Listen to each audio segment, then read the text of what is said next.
Comanche County Sheriff's Department logged the call at 2:47 in the morning. Livestock loose on Prairie View Court. Extensive property damage at the community clubhouse. A detached garage partially collapsed. And a swimming pool, now home to an animal, nobody in dispatch had ever had to look up mid-shift. The deputy who arrived first would later tell a reporter, off the record, that he'd worked 11 years in Comanche Falls, Texas, and nothing.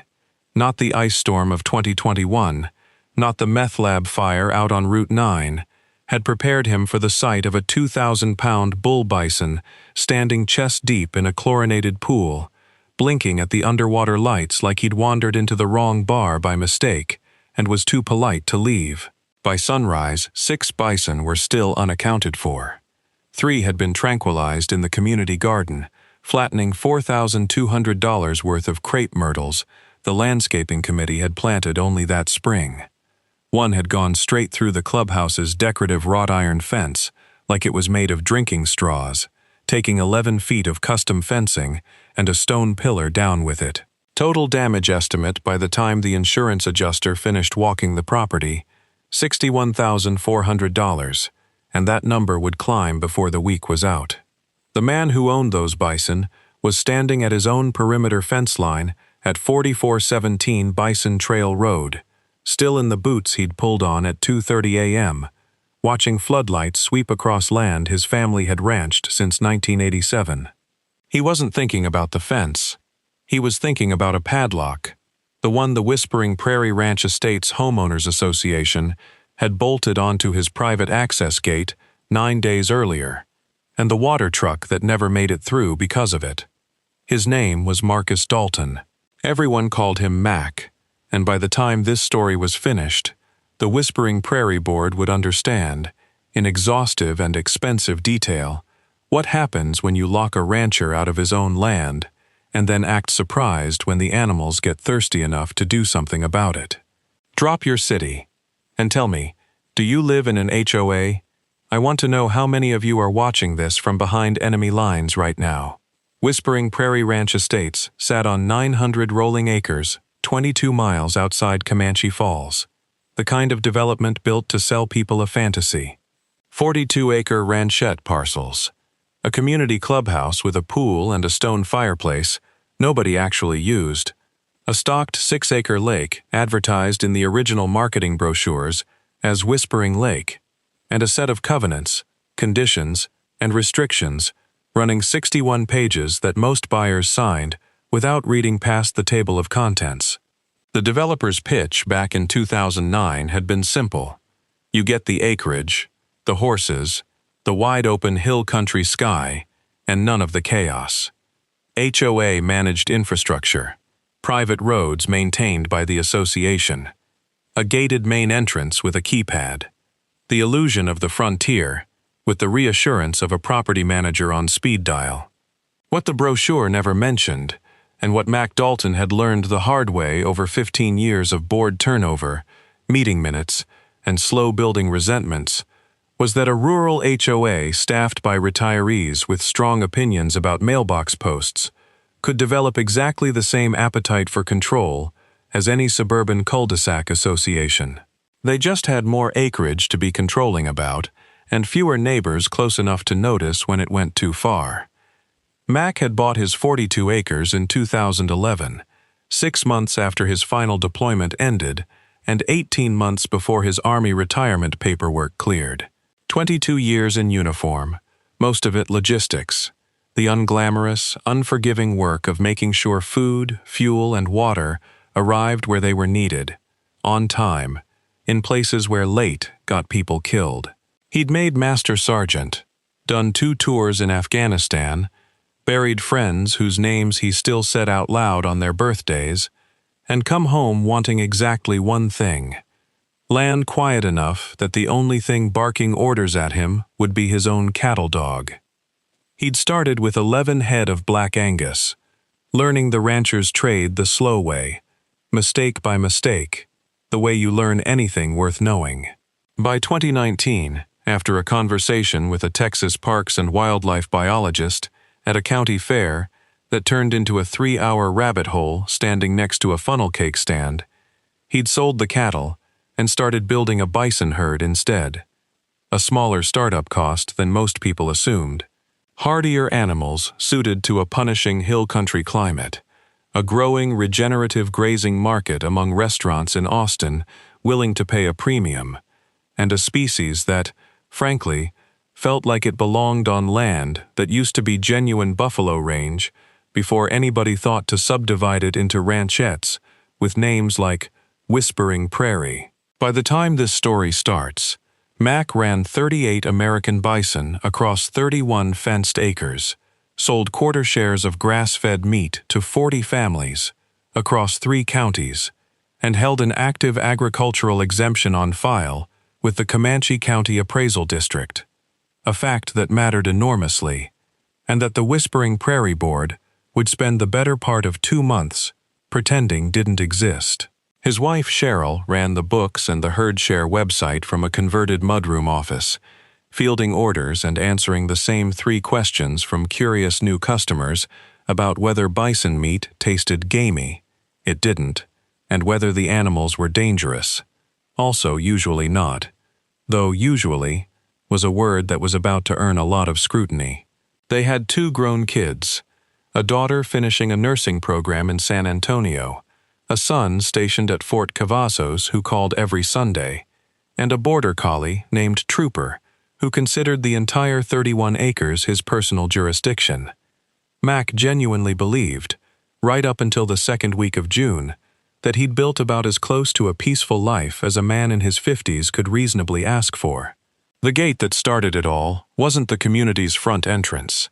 It was Mac's own private access gate, a heavy steel farm gate, 16 feet wide, installed at the point where a shared gravel easement road, referred to in the CC&Rs as Ranch Road C, branched off toward his back pasture. That easement had existed since before the HOA did, granted in the original 1987 deed to the property, when the land was still a working cattle operation, owned by a rancher named Otis Kemp, and it was the only route wide enough and load-rated enough for the tanker trucks Mac contracted twice a month during dry stretches to haul supplemental water to his herd's back pasture trough system, which ran off a secondary well that had never quite kept pace with 38 thirsty animals in a Texas summer. The board had never liked that gate. Board President Harlan Voss, a retired insurance actuary who'd run Whispering Prairie's 5-person board for 6 years, with the quiet, unshakable conviction that he alone understood what protecting property values required, had raised it at 3 consecutive annual meetings. The gate was unsightly. It was inconsistent with the pastoral aesthetic guidelines outlined in CC&R, Section 4.12, and, this was the part that actually mattered, it allowed unrestricted third-party commercial vehicle access onto association-maintained roadway, in supposed violation of Section 7.3's restrictions on commercial traffic. Mac had explained, patiently, at all 3 meetings, that hauling water to livestock under an active agricultural exemption was not commercial traffic in any sense Texas law recognized, that the easement predated the association's existence by 4 years and couldn't be unilaterally restricted by a board vote, and that the gate had sat undisturbed in that exact spot since before half the current board members had bought their homes. Voss had nodded along each time, with the particular patience of a man who has already decided the outcome and is simply waiting politely for the meeting to end so he can move on to the next agenda item. Ruth Alvarez, Mac's neighbor down the road, 71 years old, a widow who ran a small flock of Boer goats on 9 acres and had her own history with Voss over a chicken coop violation 2 years back, used to tell Mac at the mailbox cluster that Harlan Voss didn't actually dislike animals. He disliked things he couldn't schedule. A gate that opened and closed on a rancher's timetable instead of the board's was, to a man like Voss, a kind of insult. Now that you know Mac Dalton, has your HOA ever pulled something that made your blood boil? Tell me the worst thing your HOA has ever done.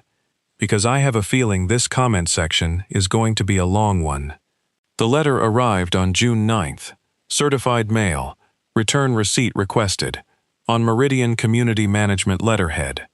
The property management firm Whispering Prairie contracted to handle enforcement so the board could maintain what Voss liked to call professional distance from unpleasant conversations.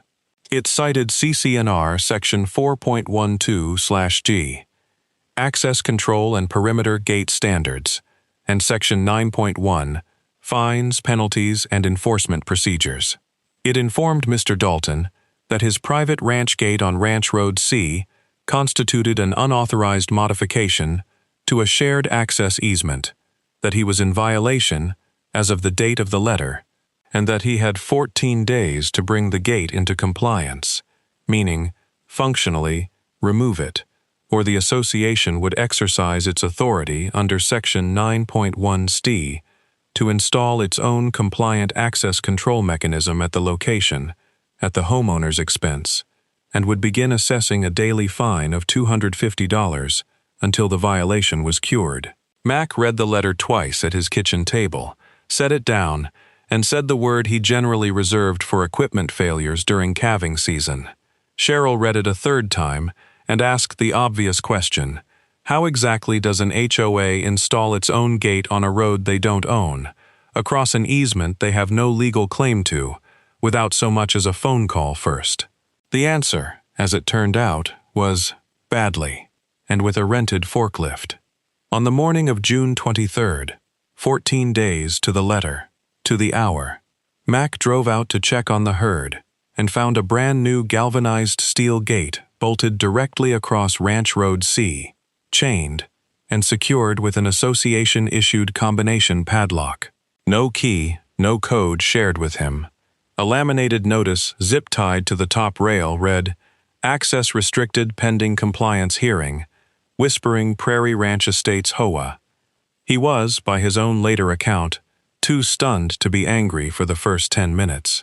The gate blocked the only vehicle-rated route to his back 40, the 31 fenced acres where 38 bison grazed, where his supplemental trough system ran on a schedule tuned to a Texas summer, and where, according to the delivery ticket sitting on his kitchen counter, a 4,000-gallon water tanker was contracted to arrive at 10 a.m. the following Tuesday, because the back pasture well had been running low for 6 days, and the National Weather Service had a heat advisory posted through the following weekend, with highs projected at 106. He called Meridian Community Management's emergency line. He got a voicemail box that was, per its own outgoing message, monitored Monday through Friday, 9 a.m. to 4 p.m. He called Harlan Voss directly. Mac had his number from a decade of board correspondence, and left a message explaining, in the flat, controlled voice of a man used to keeping his composure under actual mortar fire, that he needed access restored before Tuesday morning, that his herd's water schedule was not a negotiating chip, and that state agricultural exemption law did not permit a homeowners association to unilaterally block access to an active livestock operation. Voss called back 4 hours later. He was, Mac would recall, entirely pleasant about it, which somehow made it worse. He explained that the matter would be addressed at the next scheduled compliance hearing, July 3rd, 10 days out, and that until then, the safety and uniformity concerns raised by ownership required the gate to remain secured. When Mac asked what safety and uniformity concerns specifically meant for a piece of farm equipment that had sat undisturbed in that exact location for 13 years, Voss said he didn't want to relitigate the whole file over the phone and suggested Mac bring any concerns to the hearing. Mac asked, one more time, plainly, "Is the water truck getting through Tuesday or not?" Voss said he'd look into options. He did not call back with any. The truck did not get through Tuesday. The driver, a contractor named Rusty Aldrich, who'd hauled water for half the ranches in the county for 11 years, showed up at 9:52 a.m., found a locked gate with no instructions, called Mac, and sat in his cab for 40 minutes, while Mac drove out, tried 3 lock combinations that weren't in any correspondence he'd received, then called Meridian's office line and got the same voicemail. By 11:15, with the heat index already past 100 and no realistic detour, the only alternative route to the back pasture ran through low-clearance ranch trail unsuited to a loaded tanker. Rusty apologized, said he had 2 more stops that afternoon, and left. He told Mac, before he pulled out, that in 11 years hauling water in this county, he'd never once been turned away by a locked gate that belonged to the client's own homeowners association. Mac spent the rest of that day hauling water himself in 500-gallon loads on his own flatbed trailer, through a service gap in his perimeter fence he normally reserved for emergencies, running his pickup back and forth 11 times between his house well and the back trough system, pushing the truck's transmission harder than he liked in 104-degree heat, trying to make up a 4,000-gallon shortfall 500 gallons at a time. He got roughly 60% of what the herd needed by dark. Bison, unlike cattle, don't panic easily. They're notoriously more heat-tolerant and self-sufficient than domestic stock, which is exactly why nobody, including Mac, treated the shortfall as an emergency yet. Thirsty animals get irritable. They don't, generally, go through fences. Generally, $250 a day, against a man who spent 22 years keeping soldiers alive on a supply schedule that couldn't afford to slip. Is this even legal where you live? What would you have done in his boots? The second letter arrived June 26th. It informed Mr. Dalton that, per CC&R Section 9.1/, the association was formally assessing a compliance fine of $250 per day, retroactive to June 23rd, for continued maintenance of an unauthorized gate structure, the same gate the association itself had, 3 days earlier, installed a second lock onto. The letter also noted that failure to remit payment within 30 days could result in a lien being placed on the property pursuant to Section 9.4, and reminded him that a compliance hearing was scheduled for July 3rd at 7 p.m. in the clubhouse meeting room. Mac hired a lawyer that afternoon. Her name was Priya Chandrasekhar, a Comanche Falls attorney who'd spent the better part of a decade specializing in exactly this intersection of rural property law and homeowners association overreach, agricultural exemptions, easement disputes, right to farm claims, the whole overlooked corner of Texas law that most HOA attorneys never had to touch because most HOAs weren't dumb enough to try locking a working rancher out of his own pasture during a heat advisory. Priya's first move was a letter sent July 1st that laid out 3 things in language considerably more precise than anything Meridian's boilerplate had managed. First, that the 1987 deed granting the easement across Ranch Road C predated the Whispering Prairie Ranch Estates HOA's formation by 4 years, and that an association cannot unilaterally extinguish or restrict a pre-existing easement right through a CC&R amendment or board resolution that requires either the easement holder's consent or a court order. Second, that Mac's agricultural exemption, filed and active with the Comanche County Appraisal District since 2019, placed his livestock operation under partial protection of the Texas Right to Farm Act, which limits a homeowners association's ability to restrict generally accepted agricultural practices that predate a complaining party's residence or that are conducted in compliance with state and local law.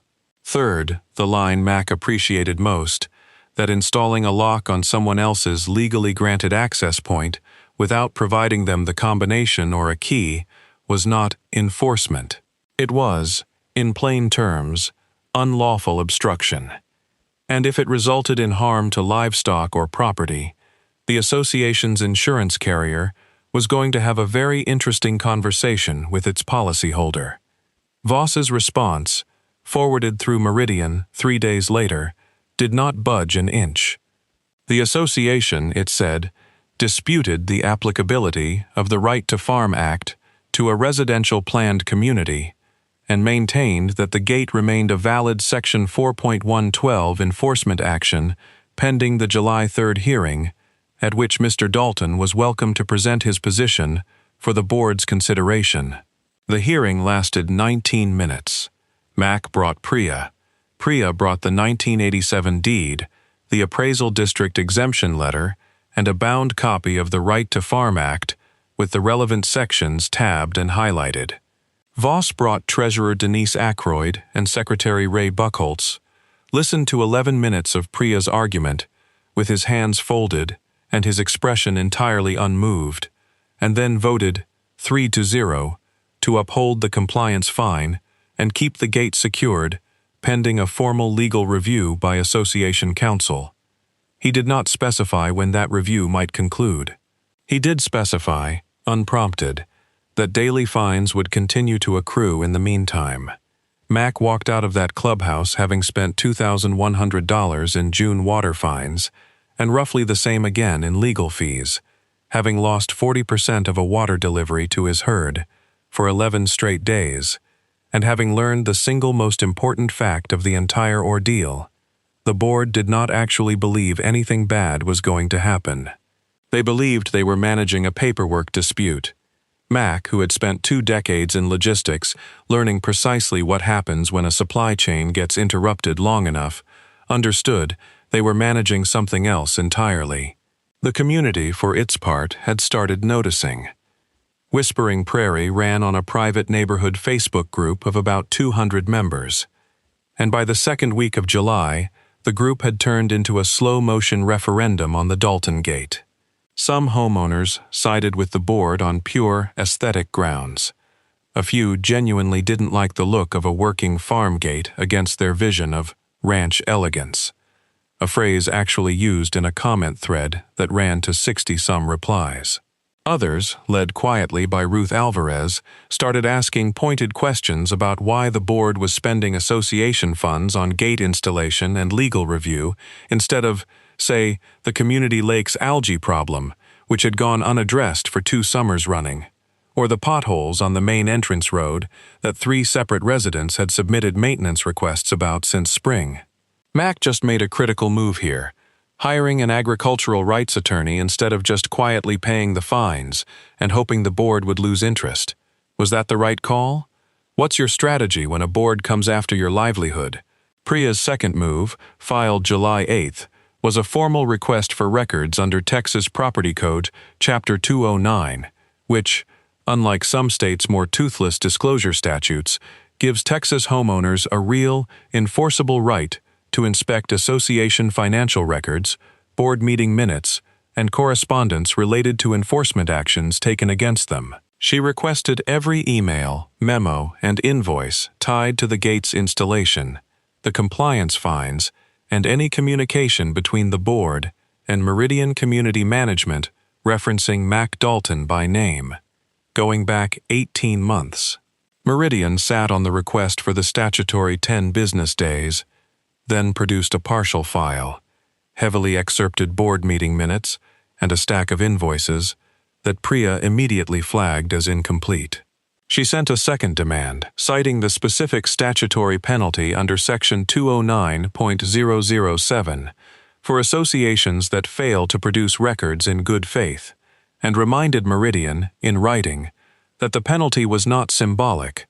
A Texas court had upheld a $2,500 statutory damages award against an association in a nearly identical dispute 3 years earlier, in neighboring Kerr County, a citation Priya included specifically because she suspected, correctly it turned out, that Meridian's compliance officer would forward it directly to the board without editing. That threat produced results.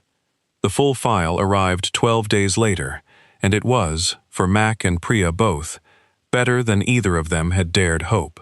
Buried in an email chain from the previous November, 8 months before the gate ever went up, was a message from Harlan Voss to the rest of the board. Subject line, Ranch Road C, Options, in which Voss wrote that he was tired of looking at that eyesore every time I drive past, and floated, forcing the issue, with a fine schedule, steep enough that he either takes it down himself or we do it for him and bill the account. Another email, from February, showed Denise Aykroyd raising a concern, overruled by Voss 2 replies later, about whether restricting the easement might violate the 1987 deed language, a concern Voss dismissed by writing that, "Our counsel says we're fine, and honestly by the time anyone challenges it in court, we'll have already made the point." There was no formal legal review on file. There had never been one. The board had voted, at the July 3rd hearing, to uphold a fine, pending legal review, that Voss's own emails showed he had no intention of ever actually commissioning. Priya read that line to Mac over the phone twice, just to be sure she wasn't misreading it, then said, in the driest tone Mac had heard from her yet, that Christmas had come early. It requested 3 things: immediate removal of the association's lock, and restoration of unrestricted access to Ranch Road C, a full refund of all fines assessed since June 23rd, now totaling $2,750, and a written acknowledgement that the association would not restrict agricultural access on the easement going forward without a court order. It also, pointedly, attached the November email chain, with a note that the correspondence would be Exhibit A in any subsequent litigation over the board's good faith, or lack of it. Mac, meanwhile, had started documenting the herd's condition daily.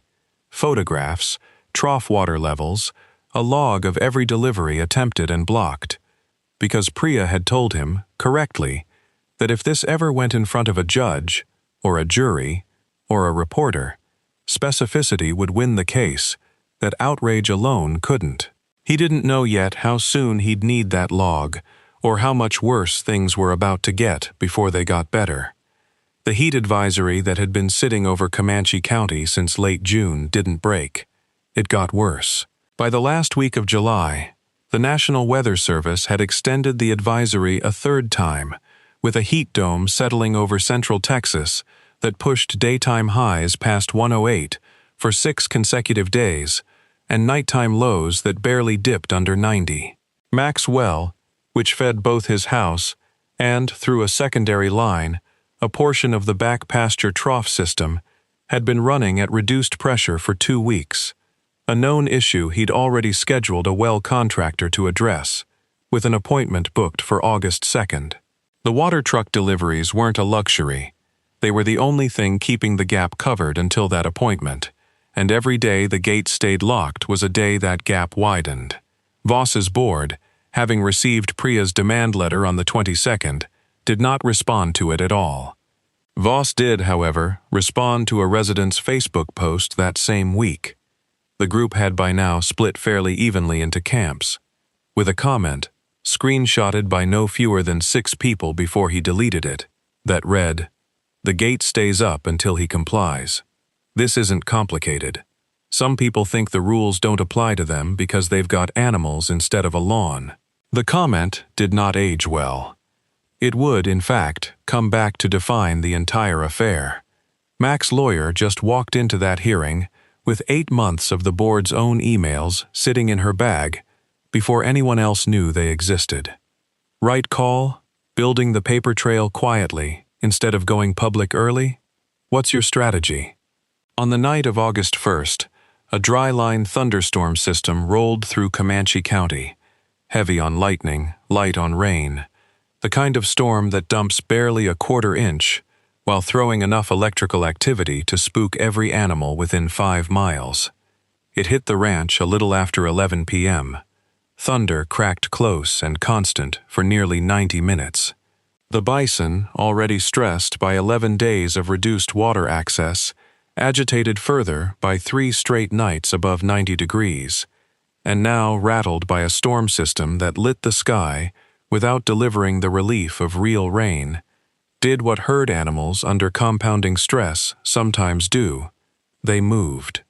All 38 of them, as a unit, toward the one place on the property where the fence line ran lowest and the ground sloped downhill, toward the shared low-water crossing that bordered the community's common area, the exact crossing Mac had flagged to the board 18 months earlier as needing reinforcement, in a maintenance request the board had tabled twice for budget reasons. The fence gave first. Mac's own perimeter wire, aging in that one stretch, folded under the weight of 38 animals, moving as one mass at close to 1 a.m. What happened next took roughly 6 minutes, according to time-stamped clubhouse security footage the Comanche County Sheriff's Department later pulled. The herd crossed the low-water crossing, moved up the embankment onto Association Common Ground, and hit the clubhouse's ornamental perimeter fence, decorative wrought iron on stone pillars, chosen 11 years earlier by a landscaping committee for how it photographed in the HOA's marketing materials, and never once engineered to stop anything heavier than a golf cart. It came down in 4 places. One bull went through the pool enclosure gate, left unlocked after an evening pool party earlier that day, and ended up standing chest-deep in the deep end for the better part of 3 hours before Texas Parks and Wildlife's large animal response team arrived with a trailer and considerably more patience than anyone else on scene that night. 3 cows trampled the community garden. 2 more wandered into the parking area behind the clubhouse and stood, bewildered, in a stand of crepe myrtles until sunrise, calm as anything, as if the whole ordeal were somehow beneath their dignity to react to. Mac got the call from his own perimeter alarm system at 1:04 a.m., was on scene by 1:20, and was standing at the breach in his fence, the same low stretch he'd flagged 18 months earlier, the same section his herd would never have reached in the first place if the water truck had made its regular Tuesday delivery and the animals hadn't spent 11 days in heat-stressed thirst. By 1:35, watching Comanche County Sheriff's deputies, a Texas Parks and Wildlife team, and eventually a visibly furious Harlan Voss in a bathrobe converge on a scene the Comanche Falls Gazette would later describe as the most expensive fence dispute in county history. Nobody was hurt. That fact would matter enormously in the weeks that followed, and everyone involved, Mac most of all, understood exactly how easily it could have gone the other way. A 2,000-pound animal loose in a residential common area at 1 a.m. is not a story that reliably ends with everyone going home unharmed. By the time the last bison was tranquilized and trailered back to Mac's property around 5:40 a.m., the damage tally had started. The clubhouse's iron fence and stone pillars, $28,000 to replace properly. The pool enclosure and filtration system, contaminated and partially damaged, $14,600. The community garden, $4,200. A detached storage structure near the clubhouse that one cow had clipped on her way through, partial collapse, $9,800. Miscellaneous cleanup, tranquilizer team costs, and Sheriff's Department overtime, roughly $4,800. Total, $61,400, and climbing as the adjuster kept finding more. Harlan Voss's first move, at 6 a.m., standing in the parking lot in that bathrobe, was to tell a sheriff's deputy that he wanted Marcus Dalton's herd seized and this whole operation shut down before somebody gets killed. His second move, 20 minutes later, once Priya Chandrasekhar, woken by Mac's 1:15 a.m. call and on scene by dawn, reminded him, calmly, that the association's own emails from November established a documented, premeditated intent to obstruct access to that property, specifically to force compliance, and that the water truck denial had been raised in writing 3 separate times as a life safety concern before this happened, was considerably quieter. The Comanche Falls Gazette ran the story on August 4th, under the headline, HOA Locks Rancher's Gate, then Loses a Bison Herd in the Clubhouse Pool. A headline that, within a week, had been picked up by 2 Austin television stations, a syndicated wire feed, and enough regional social media accounts that Whispering Prairie Ranch Estates found itself, for the first time in its 15-year existence, a topic of statewide conversation. KKTX Channel 9's Dana Reyes drove out for an on-camera interview with Mac on August 6th, standing at the repaired section of fence, with the ruined clubhouse pool visible in the background, and asked him the question, Every viewer in the state was thinking, how does a locked gate turn into this? Mac, who had spent 22 years learning to deliver bad news without editorializing, gave an answer that ran 11 seconds on air and did more damage to the Whispering Prairie Board's reputation than any lawsuit could have. I told them 9 days before it happened that my herd needed water and the gate was in the way, he said. I've got the emails, I've got the fines. I've got a 14-day paper trail of me asking them, politely, to let a water truck through. They had every chance to unlock a gate. Instead, they're going to be paying for a swimming pool. The interview ran statewide by that weekend. Priya's office received 4 calls from other Texas ranchers and rural HOA residents in similar disputes within 48 hours of it airing, each describing some version of the same conflict. Agricultural access restricted by a board more focused on aesthetics than the practical realities of livestock operations.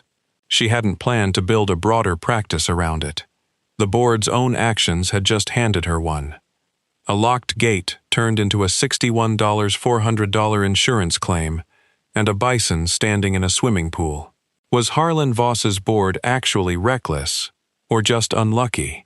What's your take? And would your HOA have handled a warning like this any differently? The financial fallout for Whispering Prairie moved fast, because Texas law gave it nowhere to hide. The association's general liability policy, it turned out, contained a specific exclusion for damages arising from board action taken with knowledge of foreseeable harm, standard boilerplate language that insurance adjusters rarely get to invoke, because it requires proving the board knew, in advance, that its action created a real risk. Voss's November email chain, entered into the record by Priya's office as part of a formal insurance claim dispute, did exactly that. It showed a board president explicitly acknowledging the gate would function as leverage, a treasurer explicitly raising the easement concern in writing, and a 14-day record of the homeowner explicitly warning the board, in writing, that the restriction endangered livestock. The insurer's initial position, issued August 12th, was that it would cover only a fraction of the $61,400 in clubhouse damages, citing the exclusion, and that any coverage gap would fall to the association's reserve fund, or, if that proved insufficient, a special assessment against all 140 homeowners in the community. That number, a potential special assessment north of $400 per household to cover what a growing chunk of the neighborhood was already calling Harlan's Fence, landed in resident mailboxes on August 15th, the same week Priya filed Mac's countersuit, a formal claim against the association for damages related to obstruction of the easement, tortious interference with his agricultural operation, and reimbursement of all compliance fines paid since June 23rd. Now totaling $3,500, plus attorney's fees under the fee-shifting provisions available in Chapter 209 disputes, where an association is found to have acted in bad faith. The community meeting scheduled for August 20th, originally slated as a routine quarterly HOA meeting, with an agenda that had, as of July, consisted mostly of a landscaping budget vote, was, by the time the date arrived, standing room only. 86 homeowners packed a clubhouse meeting room built for 40, with another dozen listening from the hallway through a propped door. Dana Reyes and a CAC-TX camera crew stood at the back, credentialed at Ruth Alvarez's personal invitation, since HOA meetings in Texas are legally required to be open to members, and Voss's attempt, 2 days earlier, to have the meeting closed to press had been shot down by Priya's office, with a 1-paragraph letter citing the exact statute. Voss opened the meeting, attempting something close to his usual register. Measured, procedural, treating the agenda item labeled Ranch Road C Matter Update, as though it were one line among many, sandwiched between a landscaping contract renewal and a discussion of holiday lighting guidelines. He got through perhaps 90 seconds before Ruth Alvarez, seated in the second row with a folder of printed emails in her lap, emails she'd requested herself, separately, under her own Chapter 209 rights, once word of Priya's records request had spread through the neighborhood group, stood up and asked, in a voice that carried to the hallway without a microphone, whether the board intended to explain to the assembled homeowners why they were facing a potential $400 special assessment for a fence Harlan Voss had personally engineered to punish a neighbor for having an eyesore gate, in his own words, from an email dated the previous November. The room, by every account from people who were there, went very quiet, and then did not stay quiet for long. What followed over the next 90 minutes was less a board meeting than a public deposition. Denise Ackroyd, the treasurer, distanced herself from Voss almost immediately, confirming publicly, and, notably, on camera, that she had raised the easement concern in writing 8 months earlier and had been overruled, and that she had not been informed, prior to the gate's installation, that no formal legal review had actually taken place, despite the board's July 3rd vote, citing one as pending. Ray Buchholz, the secretary, said considerably less, which several homeowners noted afterward was itself a kind of answer. A rotating series of residents, some who'd sided with Voss on the aesthetics of the gate back in June, several who'd sided with Mac from the start, and a handful who admitted they simply hadn't been paying attention until a bison ended up in the community pool, asked pointed, specific questions. Why was there no legal review? Why did the board install a lock without providing a key or combination to the affected homeowner? Why had a maintenance request to reinforce that exact stretch of fence, filed 18 months earlier, been tabled twice for budget reasons, while the board found money for a new gate, a locksmith, and, as it turned out, retroactive legal fees defending the fine schedule? And the question that Priya had clearly hoped someone would ask, and that Ruth Alvarez obliged by asking directly, was the board aware that the association's insurance carrier was now disputing coverage specifically because of Voss's own emails? Voss's answers, over the course of that hour and a half, moved from measured to defensive to, by the end, something close to cornered. He maintained that the gate action had been within the board's authority under the governing documents, that he regretted the outcome, without ever quite conceding the decision itself had been wrong, and that he wasn't going to be lectured by people who don't understand the legal complexities of easement law, a line that landed especially badly, given that the woman lecturing him at that moment, Ruth Alvarez, was reading directly from a Texas property code citation she'd printed out that afternoon. A motion for a recall vote on the entire board was introduced from the floor at 8:47 p.m. by a homeowner named Wallace Trent, who had lived in Whispering Prairie for 9 years and had, by his own admission, never once attended a meeting before that night. It required signatures from 10% of the membership to trigger a special election under the association's bylaws. 14 homeowners. By the time the meeting adjourned at 9:20, 31 signatures had been collected in the parking lot alone. After everything that came out at that meeting, was Harlan Voss actually surprised it went this far, or did he just never think anyone would call his bluff? Have you ever watched a board president get publicly cornered by his own emails? Tell me about it. The special recall election, held under Chapter 209's supervised vote provisions on September 14th, was not close. Harlan Voss was removed from the board by a vote of 94 to 12, with the remainder abstaining or not casting ballots. Denise Ackroyd, having publicly distanced herself weeks earlier and cooperated fully with the subsequent internal review, survived her seat by a narrower but still comfortable margin. Ray Buchholz did not run for re-election. A new board, seated within 3 weeks, included Ruth Alvarez as vice president, and, in a detail Mac found more satisfying than he expected, a unanimous first vote to remove the lock from Ranch Road C entirely and formally recognize the pre-existing easement in writing, with a notarized acknowledgement filed against the property to prevent any future board from attempting the same maneuver. The financial reckoning took longer to settle than the political one. Priya's countersuit and the association's insurance dispute were resolved together in a mediated settlement finalized in late October. The association's insurer, facing the weight of Voss's own documented intent, agreed to cover $48,000 of the $61,400 in clubhouse damages, rather than risk a bad faith finding at trial. The remaining gap was absorbed by the association's reserve fund rather than a special assessment, a decision the new board made explicitly to avoid punishing homeowners for a mess they hadn't created. Mac received a full refund of the $3,500 in fines he'd paid, plus $18,000 in attorney's fees and costs under the Chapter 209 bad faith provision, plus a separate $22,000 settlement for the value of 2 bison lost to complications during the tranquilizer recovery process, and the cost of rebuilding the damaged section of his own perimeter fence to a higher specification than before.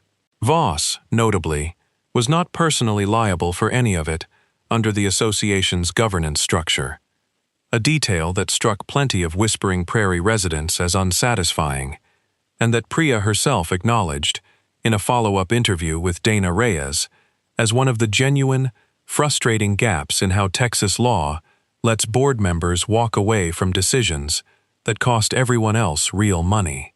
By November, Whispering Prairie Ranch Estates looked, on the surface, almost exactly like it had a year earlier. The clubhouse fence rebuilt, the pool reopened, the community garden replanted with new crepe myrtles. The landscaping committee, working under new leadership, had actually consulted Mac about, since bison-proofing a garden turned out to be a genuinely useful design consideration nobody had thought to ask about before. Ranch Road C ran open and unlocked, the way it had for 13 years before anyone decided a gate was worth going to war over.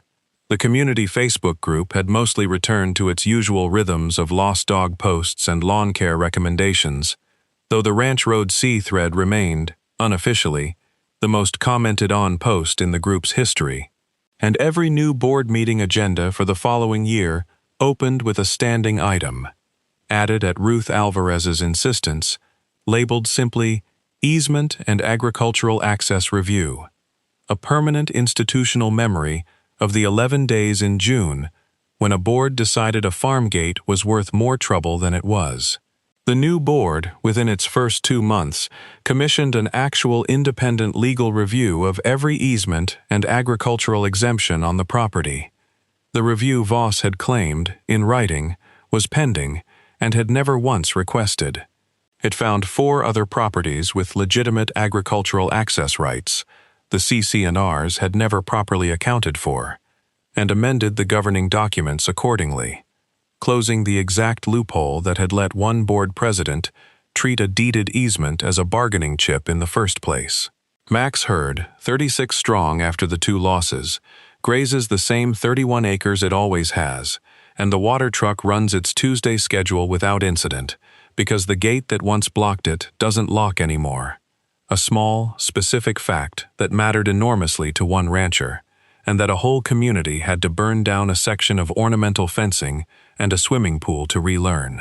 Whispering Prairie's new leadership, for its part, likes to describe the whole affair in board minutes now as the Access Policy Review of last summer, a phrase that manages to say almost nothing about a story that made statewide news, cost the association north of $60,000, and ended with a board president voted out 94-12.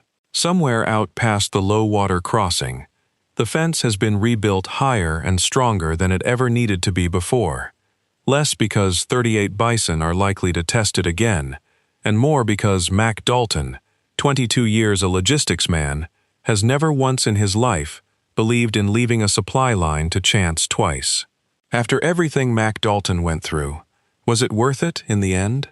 Have you ever fought your HOA and won, or are you still in the middle of it right now?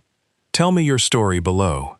If your HOA has ever tried to lock you out of your own land, your own driveway, or your own gate, tell me about it in the comments. And if you want to see what happens the next time a board tries something like this, subscribe, because Whispering Prairie was not the last HOA in Texas to learn this lesson the hard way, and it will not be the last story I bring you.